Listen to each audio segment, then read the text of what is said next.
Hello and welcome to the Self-Love Summit. I'm your host, Mia Saenz, and with me this segment is Michelle Arbeau. She's a celebrity numerologist, and I asked her on to give her views of self-love. Welcome, Michelle. Thank you for having me, Mia. You know how I am about self-love, and my whole journey really took a 180 shift when I realized I needed to love myself and be authentic. So I definitely. I know you wanted me to start out with sharing that story. Yes, share your story of where you got to today, because there's so much about you that's it's very fascinating. So.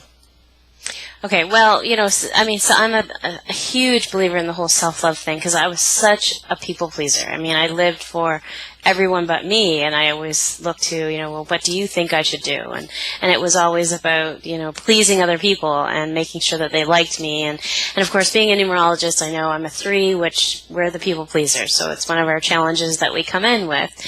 But at the same time, it really made my life miserable because I was living an image and a lifestyle that wasn't me, and it wasn't conducive to self-love. I mean, I wasn't loving myself. I was loving what I thought everyone else thought I should be, and I wasn't loving it. Bottom line, I wasn't loving who I was. I wasn't loving what I was doing. I wasn't thoroughly enjoying it, and that's what we're here for, to number one, enjoy life. Life's supposed to be fun and easy, and we're supposed to love one another and love ourselves. And, I really got to a place in my life where I hit rock bottom, spiritually speaking. I mean, I was in full-on crisis mode. I dropped everything. I just got really tired of pushing the boulder up the hill. Mm-hmm. So I really said, okay, I can't do this anymore. I can't live for someone else. So I took all of my titles away. I stopped writing the book that I was writing at the time. I was nothing and no one. And at the same time, I sold everything I had, my house, most of my belongings, and we went across Canada really just kind of with very little. And, true creativity, for example, is more emotional based. It's more soul based than it is mental. And my daughter's a phenomenal artist, for example. And she says, Mom, I'm so terrible at math and I'm so frustrated. I said, you know what? It's not your thing. That's not your gift. Because it's a mental thing. So it's it's an interesting thing. I mean, the numbers, people are seeing them globally, and you and I both have the 1111 thing going on, where we got the 1111. We both have the 11 tattoo. I saw it with such frequency that I had to have it as a piece of me, and I just from that moment, it seemed like the synchronicities started to accelerate for me when I did that, and it's guided me for a very long time. So it's very special to me. It's funny, if I can just jump in here, because I grew up very religious, a metaphysical religion, but we believed that nothing was in control but God. Mm-hmm. Now, at that point, I knew God was vast, and I knew it was not a man in a chair with a staff. Yes. I knew it was my true mother, father being. But I was not allowed to enjoy, like my aunt was into meditation and yoga. And my mom always thought that was so strange when I was growing up. And so numbers and stuff would have been witchcraft. And so it's crazy, because I've always loved numbers. I've always loved math. And until I met you years ago, about 4 years ago, when we became friends, I was afraid of it. And now I actually say to people, or I go through mentally, I go through the numbers with you of people that I love. I love this because I started seeing probably about 3 or 4 years ago the synchronicity of numbers, whether it was 4 trees in a row, 2-2 and 2-2, that looked like 11-11, or anything like that is how I first started seeing it. But now I see all day long. It'll be 111 or 222 or 333 or 444, 55, whatever it is. I see those numbers because I guess I'm in tune with it. And I believe that the universe is a numerical code to begin with, that it's all Yes. Music yes. is math? Yes. Yes, music is math, rhythm is math. Or DNA. Yeah, everything is. So it's truly beautiful. And now explain a little bit more. And the reason I love this is because some people will have another view of self-love and what else is out there as a modality of living our life. It's an aspect to bring into our life. You were saying about the heart number 5. Yes. So in relationship to, say, your birthday, you said the 5 was in the center. How does that look for us? Well, I mean, if you look at the birth chart, it kind of looks like a tic-tac-toe chart. So every number in existence, So if you could imagine a tic-tac-toe chart with three rows and 3 blank spaces in those rows, every number in existence is created with the numbers of 1 to 9, and including 0, which is more of a symbol than a number. So there are 9 spaces on a birth chart, and so depending on your date of birth, you might have three threes and 2 1s and a 4 and a 9 and maybe the 5. So it depends on where your combinations are. Do you have the 5? I didn't have the 5. So expressing my emotions was hard for me.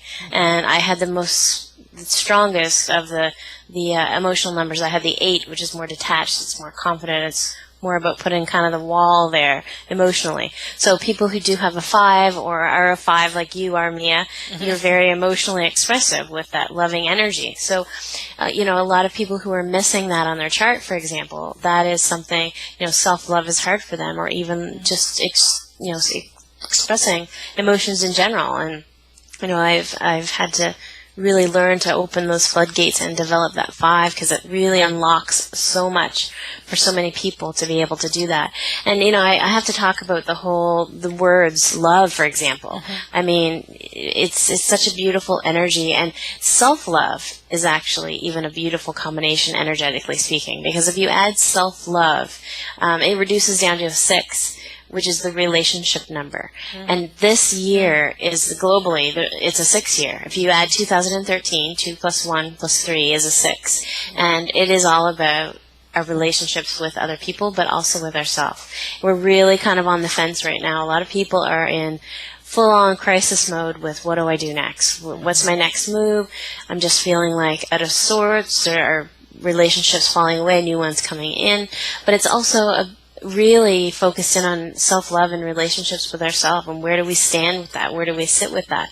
So the word self-love is the 6, and so it's really resonating right now. This is very timely that you're doing this, but even the word love itself, it does add to a 9, which 9 is this energy where it's the beginning of an old cycle and the start of a new cycle. It's a very high change energy, but if you look at it, it's almost like it's a circle energy, because it's the end of an old, beginning of a new. It's like love is all there is, that kind of round and round motion. But it adds to 18 before it reduces down to a 9. And it's interesting, the positioning of the numbers, because if you look at the sum of any word before it reduces down to the single digit of 1 to 9, it shows you the energy of that, because 9 is the humanitarian number. It's the selfless number. It's the selfless service number. Like Gandhi and Mother Teresa were both 9 life paths, right? So they embodied love, and that was their selfless service energy that they carried. But it adds to 18, which is really significant, because it has that 1, which is, 1, it's kind of that joining together, 1 as 1. And then we have the 8 in the weaker position, in the inner position. And 8, it typically is very assertive, it's very confident, it's very bold, it's a very leadership energy. But being in the lesser position, it's subdued. So it's not saying I'm dominating you, it's saying I'm gently supporting you with my doubtlessness, with my, my confidence and my, fearless, doubtless, I love you unconditionally kind of energy. And it is the number of wisdom, and the word God actually resonates to the 8. So having that in a more subdued position just really says love is all there is. I mean, basically that's what it boils down to. So it's such a beautiful energy, and I think it's what the project you're doing is completely and utterly timely for this year. People need it. Thank you. I did a project last year that you supported too, and help with a date. See, this is one reason why I use you as my numerologist. I did the Dance Awakening project last November. Yes. And we chose a date that specifically was to start in California because that's a truth seeker state. And then we also chose the time and the specific date to all add up to passion and love. And it's very mind-opening, and I think it takes us from a different center. It takes us out of fear and into a, this is how I feel about it, and more into a love-based way of looking, that it makes more sense. Yes. Yeah. Well, the word money, for example, I mean, this whole, I think this crisis mode we're all in right now, spiritually speaking, relationship wise this year, the whole financial crisis really, to me, the Armageddon, so to speak. It was kind of the crash and burn because, the fact that we have Obama and Michelle, his wife, both being 11 life paths, which is the highest spiritual number. So we're moving away from this 9 energy, which, like I was saying, love as a 9, as a humanitarian is great, but the flip side of the 9 is ambitious, idealistic, responsible. It's very, emphasis on ambition and idealism, which is the reason why the past 100 years was such an advanced time where, we had TVs and computers and cell phones and you name it. The development was unbelievable during that period, during the 1900s.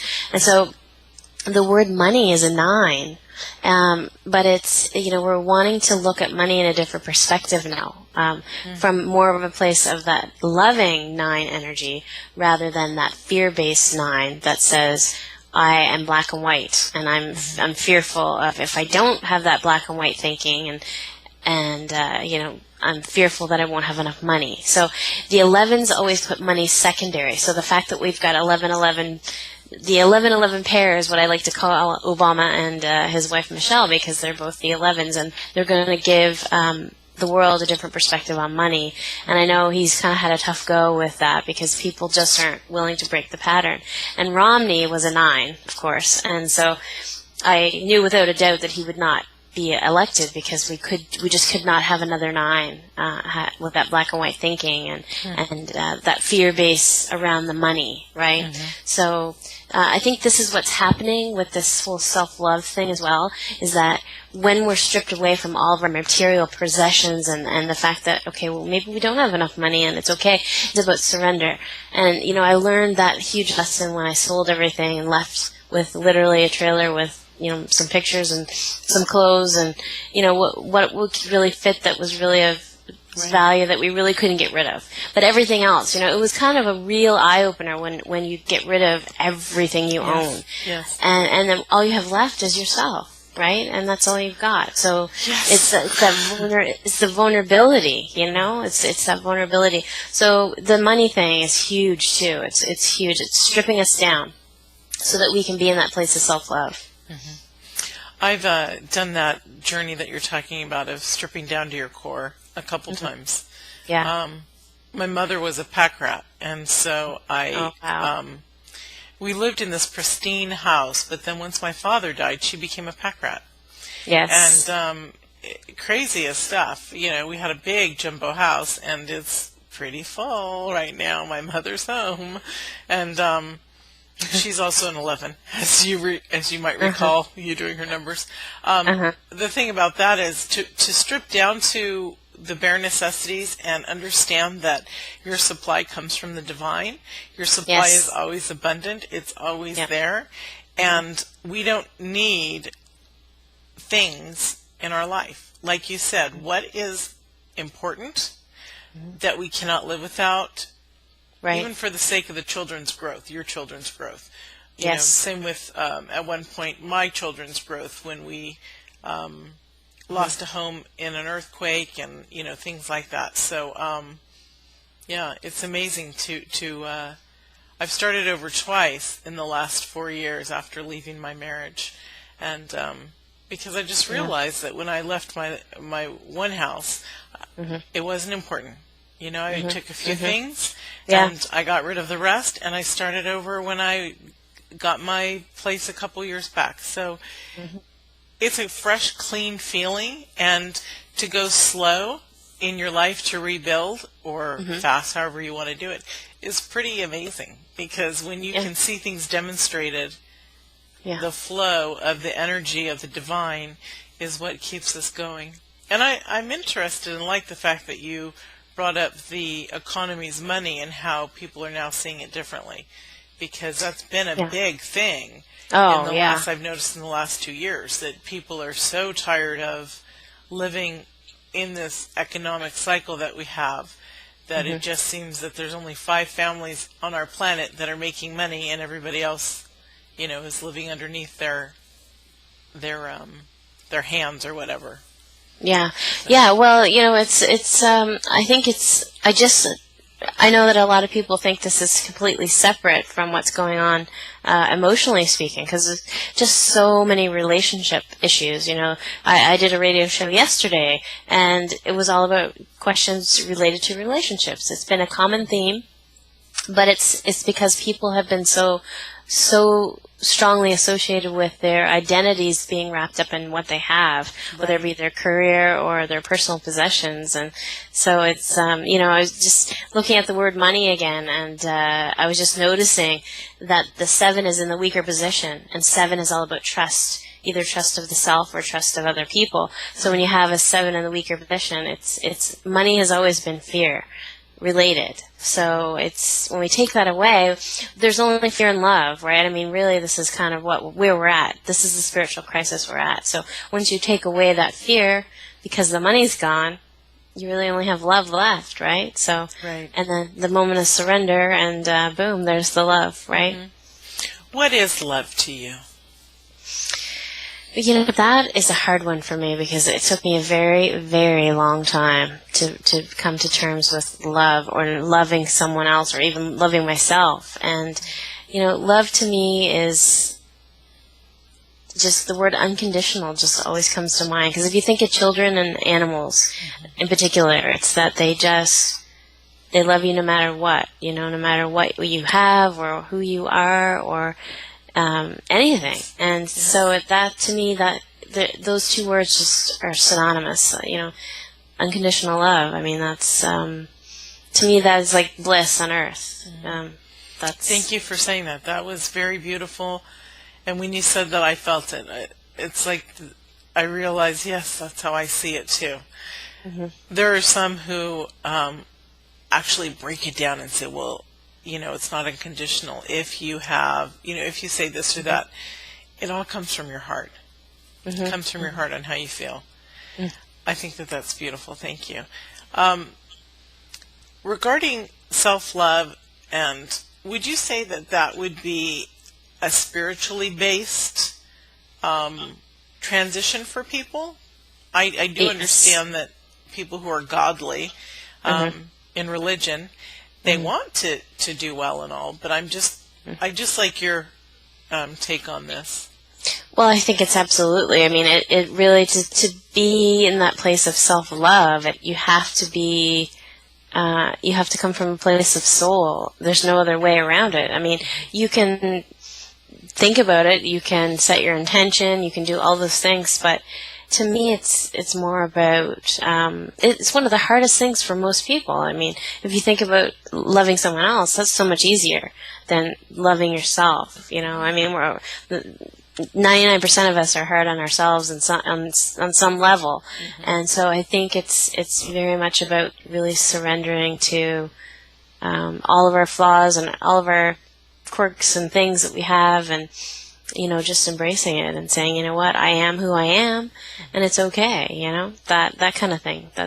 To me, that's what I think about when I think about self-love and how to get there.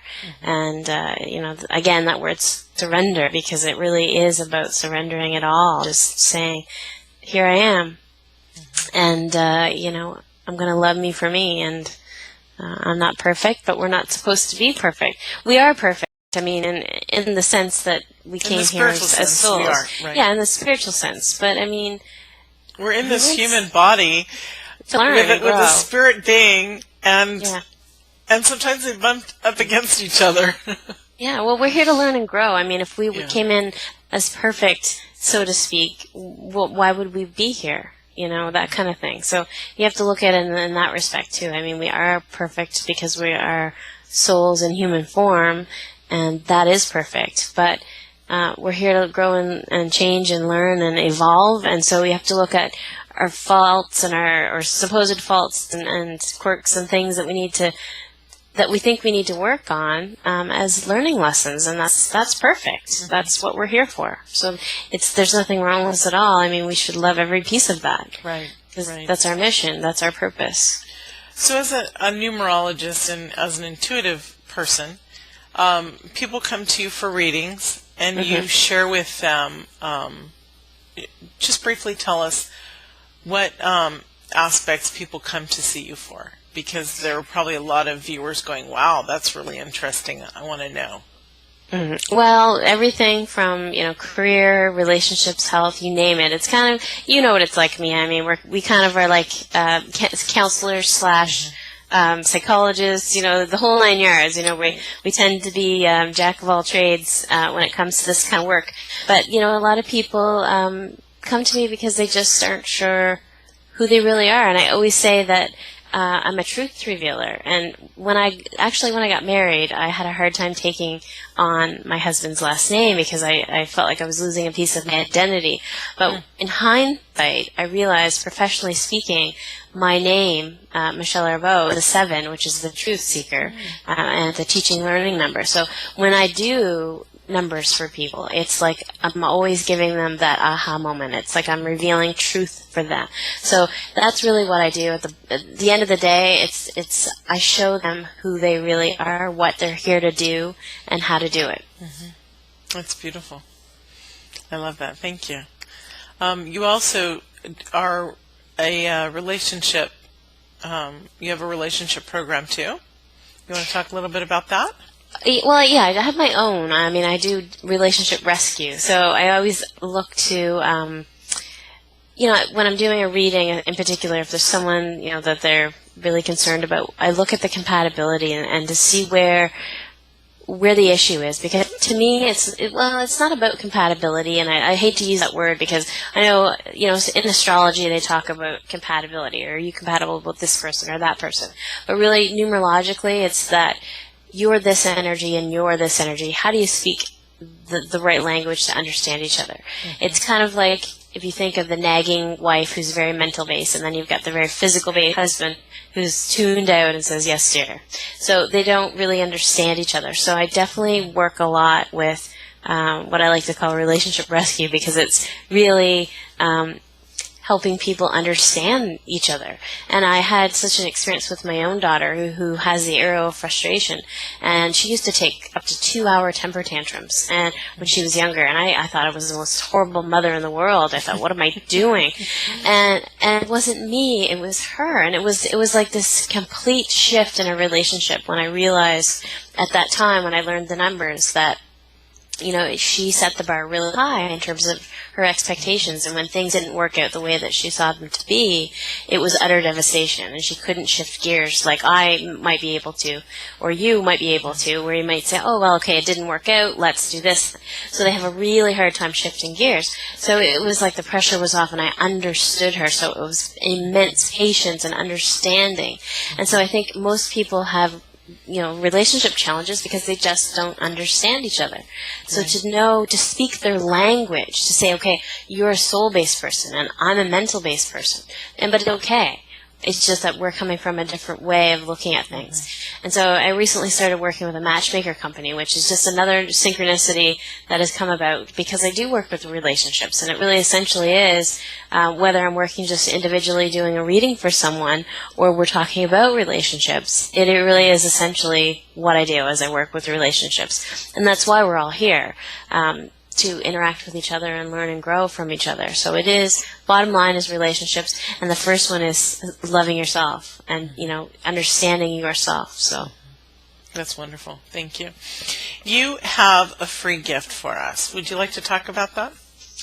Yes. Well, a long time ago I wrote a 44-page, and this is before I've got 2 books coming out in the fall, which is, a whole other story. But I do have a free gift for anyone who is signed up for the summit, and it's a 44-page manual which will guide you through the process of doing your own numbers and also anyone in your life. And it's very simple, step-by-step, very basic, and I'm all about practical spirituality. So it's not, heart's desire numbers and all of these crazy things that I've seen in other numerology books. It's very scientific. It's very straightforward. You don't need to know math to do it. You don't even need a calculator. It's very, and you know what? To be honest, some days I will use a calculator when I'm doing numbers for people because it's just, it's not a math thing, and I think people get a little bit scared when we talk about numerology because, math, numbers, can't do it, sorry. But it's very step-by-step, and it will guide you through, and you can really get to know not only yourself, but everyone else in your life, and it really opens the door when you understand who you have in your life. I mean, sometimes you understand that, well, okay, maybe this person isn't the right person for me, or maybe, we need to take a step back from this friendship, or those kinds of things. And sometimes even, a difficult boss, you might want to say, they make me cry every day and I just don't know what to do to make them happy. And this is why. It's not them. It's just who they are, those kinds of things. So it can, 44 pages of pure magic, and 4 is, the angelic number. And it just happened to work out that way, that it's double 4s, and 4 and 4 is 8, which is the number of wisdom, which is also the word God, or that God resonates to the 8. So I love that it's 44 pages. So definitely get your copy because it will definitely open your eyes, I think, in a big way. Numbers are never wrong. That's all I can say. Well, that's that part of that mathematical code of the universe. It's spiritual DNA. It really is. That's I always say numbers are like spiritual DNA. We have our regular DNA, but numbers are.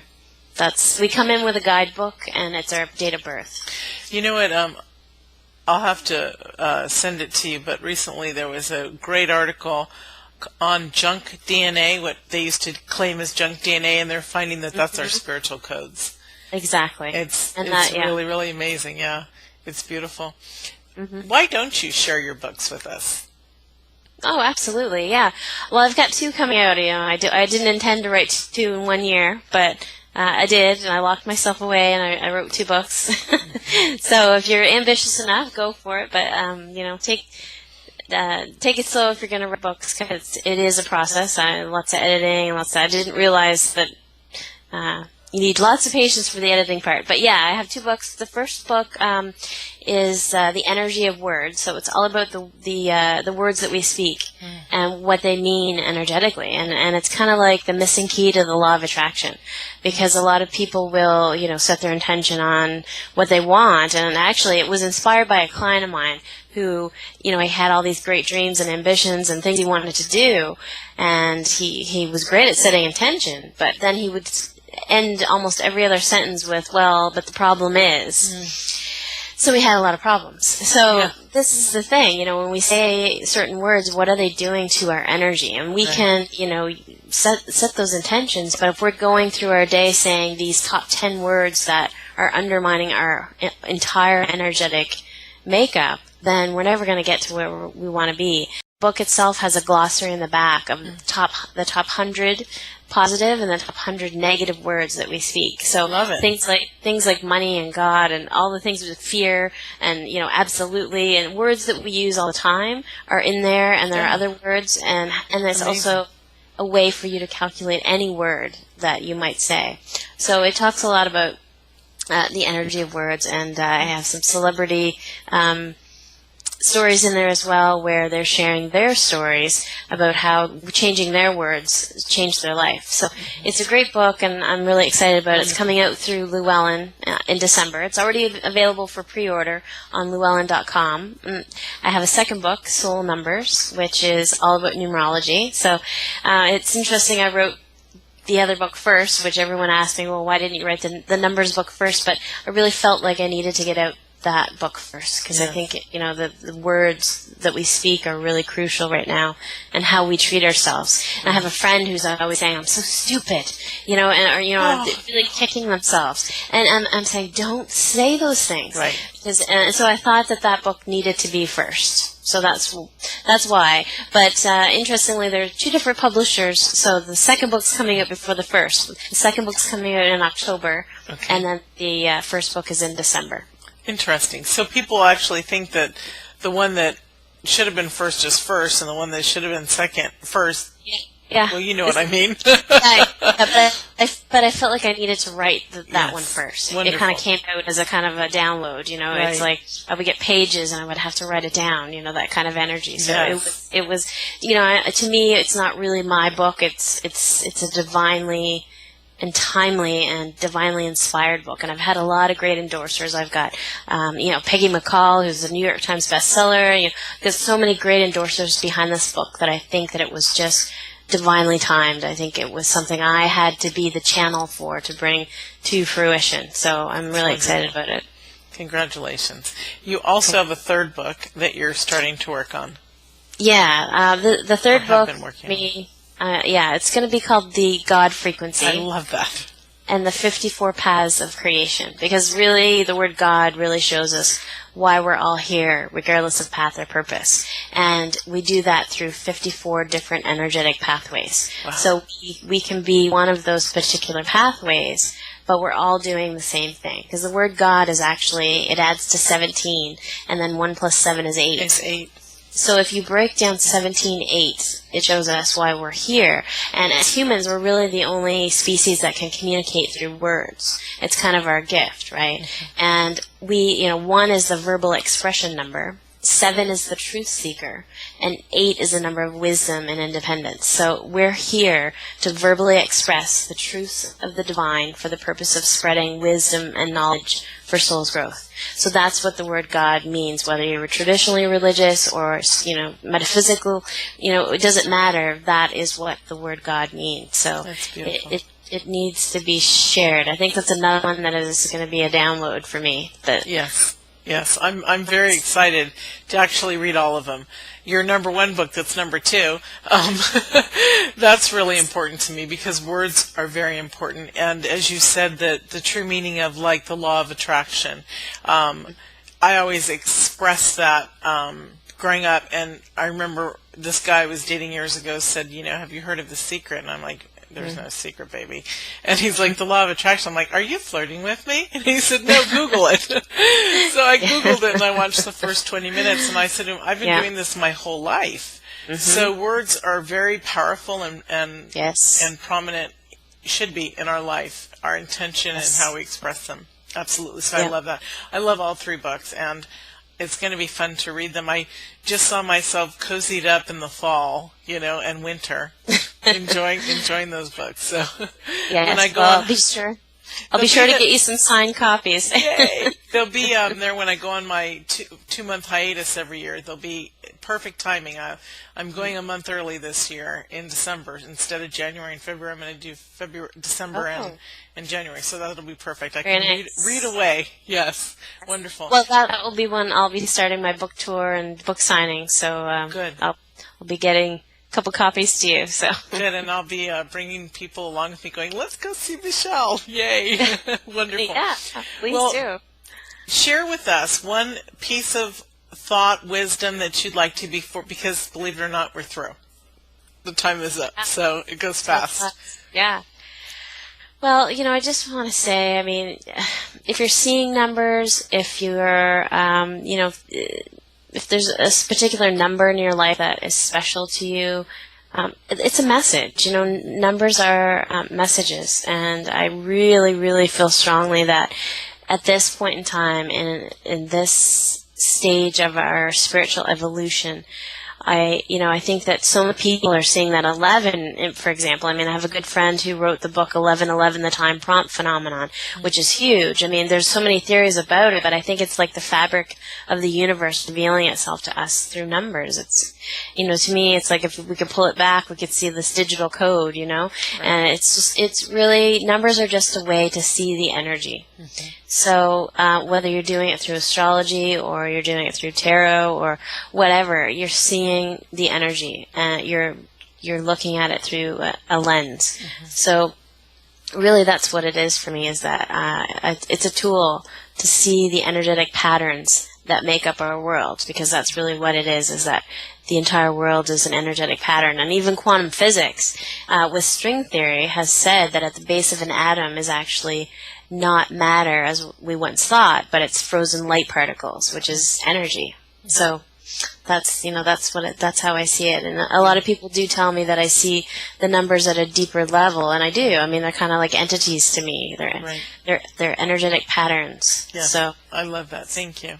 And it is nice to, everyone's on different levels of their path, their growth. But when you can see something at a deeper level like that, it's brilliant. Yeah. It feels amazing, doesn't it? Yes, yes. That's how I feel about the work that I do. I feel it. I see it on a deeper level than others who do the same type of work, and that's okay, because everyone is on a different plane. One thing I like about numerology is that you can be on any level and understand it. It's beautiful. Well, thank you for joining us from Calgary, Canada. It was a pleasure. Thank you, Michelle. And we'll see you all in the next segment. Thank you for joining us. Thank you, Nina. You're welcome. Our credits will be on at the end. Great.